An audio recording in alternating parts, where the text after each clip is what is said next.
Well, it's another snowy day here in the northeast.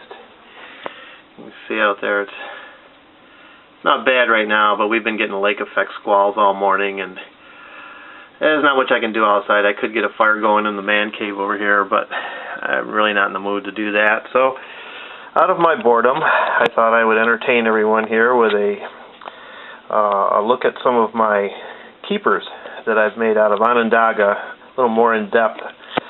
And I'll show you first what inspired me to want to work on Onondaga. This box here is a box of Onondaga points. I'll dump them out here. These are some points I never put in cases. There's all kinds of them here. Things I found over the years. Just a whole bunch. That's actually not a bad point right there. Kind of a Genesee, Adena, whatever. Really a nice big piece. All it's missing is just a little bit right there. There's a lot of nice ones in here. But this is what I was finding. Now here's a little Genesee point right here. You see the classic Genesee base on there, kind of like a square box the blade sits on. And our typical Lamoka points. We find these things all over the place.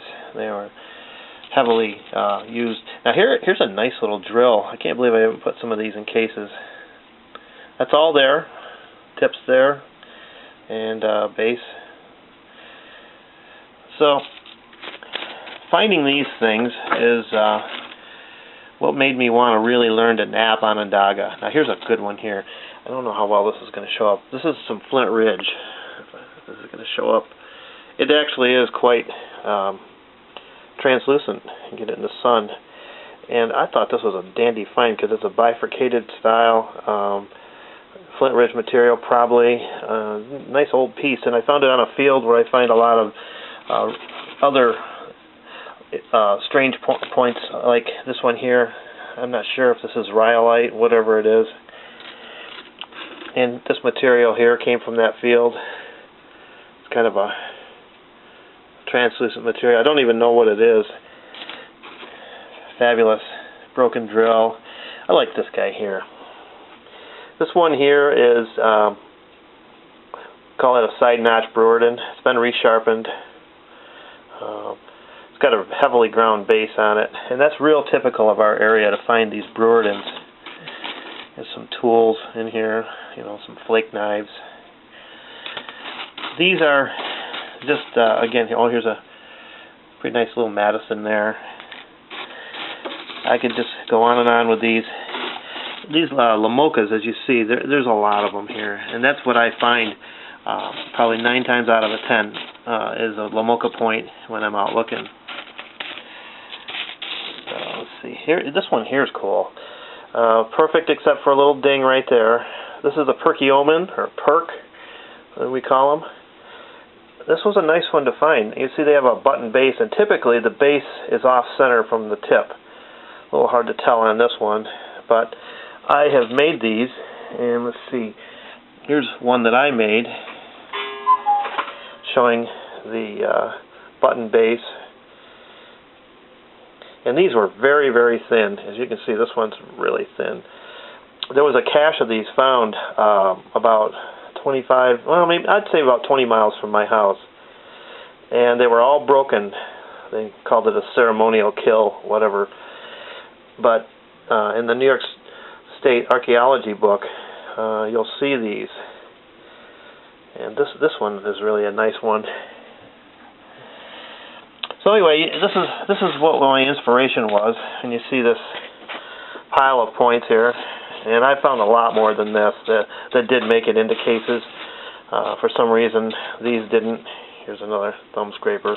But here's some points that I've made and used nothing but Onondaga. I really like this one here because this one is quite weathered out. Now, what caused the weathering? This is a Susquehanna point, broad point.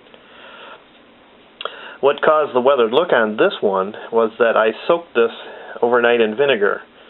There's a lot of limestone in Onondaga, and when you expose the limestone to vinegar, it kind of like works it a little bit, ages it, and does the same thing that laying in the ground would do. You know, the leaves, when they dissolve, the tannins and the acids from the leaves do the same thing to the Onondaga flint. It ages it as it lays in the ground. Here's a pretty nice lost lake right here. This is really thin, and once again, Onondaga. Probably the best lost lake I ever made, and it's made out of my native Onondaga. Of course, every Onondaga case I have has to have one of my turtles in. This little guy's been in here a long time. He's got kind of a pointed nose. Kind of resembles our snappers that we have around here. We get some pretty good sized snapping turtles. And this one here, I made this during one of our nap-ins, and I was going to enter it in our point contest, where we enter in points that we've made and compete against other guys that use New York lithics. But I didn't want to part with it. It was just too nice. So here's a Vosburg point. This has got some beautiful flaking on it. And that Onondaga, surprisingly, I don't know how many of you guys have tried it, but this stuff works as good as any flint that there is out there. This is fabulous material, and I love the mottled look it has. Here's an Adena that I made out of it, and this has been aged in vinegar. You can see the limestone up here near the tip.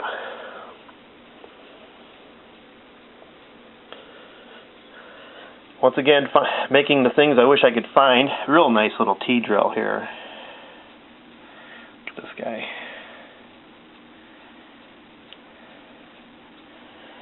Yeah, these are my keepers. These are the best of the best. Here's a big honker. Actually, I do have a bigger one than this in my other keeper case that I put together a year ago. But this is pretty much representative of a big Genesee point. I have seen ones found that were 6 inches plus.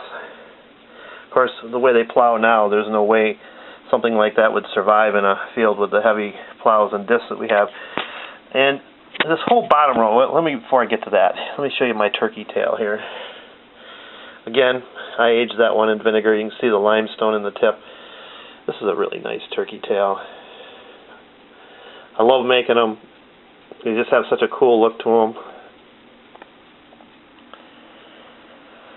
And this is another Susquehanna point. Susquehanna broad. More typical of what we would see around here. This is a decent sized one. I'd love to find one like that. I found a lot of bases, snapped off about here of these. But here's the creme de la creme of the whole case, and naturally it's right in the center. It's this Snyder's. Now the only other Snyder's that I've made that would even come close to this one is the one Mr. Rick Jitsu has. Made him an Onondaga Snyder's once. Onondaga is getting harder and harder for me to get my hands on because a friend of mine who's getting a lot of it hasn't been able to get it. The source has kind of dried up a little bit, and we're always looking for it. Now here's one of the points that I said when I started that I wanted to learn to make right. And this is a metalwood point. That's the shape of a metalwood. These have to be literally paper thin. They have to be well flaked, and they have very subtle little notches in the basal area here. We're heavily, deeply notched, and the bases typically have a little bit of a curve to them. So the metalwood point was one of the points that I wanted to get good enough to make, and I like this one. That's why it's in here. But the other point I wanted to make was naturally a Clovis point.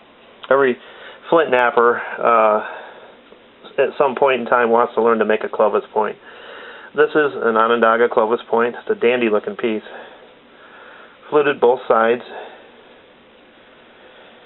And I don't make a ton of these fluted points, but when I get one that comes out like this, I have a hard time parting with it. And that's how it ended up once again in the keeper case. Here's another nice one. Don't you love the look of this material? I mean, look at the modeling in it. This one's fluted nicely, both sides. seems like my typical fluting always has one side a little bit better than the other. That's just the way it is with me. Here's one right here that shows a lot of the limestone that's in Onondaga. And of course the vinegar really brought that out. Now I made this one back in 2003 and it's been in this keeper case 10 years now. That's when I started putting together this Onondaga keeper case. And let's see, what else have I missed up here? We pretty well looked at all those. We saw the perk. Here's a Jack's Reef. Jack's Reef around here were woodland points. Occurred the same time as the Lavanas, early Madisons. This is a nice looking point, and they had these real deep corner notches, and they were pentagonal in shape a lot of times. I really like this one. Probably one of the best Jack's Reef I've ever made. And again, these have got to be just ridiculously thin. And every now and then I'll get the right biface going and I'll make one of these. It's truly one of my favorite point types out of the New York point types. But these points here, these big heavy points on the bottom, they command the whole bottom row of the case because the Genesee point is my favorite point. Named after this Genesee Valley that I live on the rim of. And this is classic. This is what we hope to find when we're out looking, is a nice big heavy Genesee point. Now these typically were resharpened numerous times. They were a little heavier than what you see my point here. They were heavy duty knives, maybe spears, hard to say. But this one here has been aged with the vinegar. It just gives Onondaga the right look. You know, if I'm patient and I left these outside for a few weeks, the Mother Nature would put the aging on there. Onondaga literally patinates overnight. I've taken flakes off a core before and left it out, and then the next day took a flake off that flake, and I saw where the surface had changed. The new flake that came off was much darker underneath than the exposed surface. So it does quickly patinate. So, out of my boredom, you were forced to watch this little talk on some of my keepers, what inspired me to make them, and I just hope you enjoyed the little tour of this. I really do enjoy this case. This is my favorite case of all the cases that I've ever put together. The Onondaga is the stone that I'm living amongst. Everything that we find here, as you can see, is pretty much Onondaga, except for those few exotic pieces that I showed earlier, such as things like this. This might show the translucent. We got a little sun coming in here now. Hard to tell, but you can see that's quite translucent. So anyway, thanks again for watching, and I appreciate all your comments. And hopefully I won't be so bored, and I'll show you something a little more exciting next time. Thanks.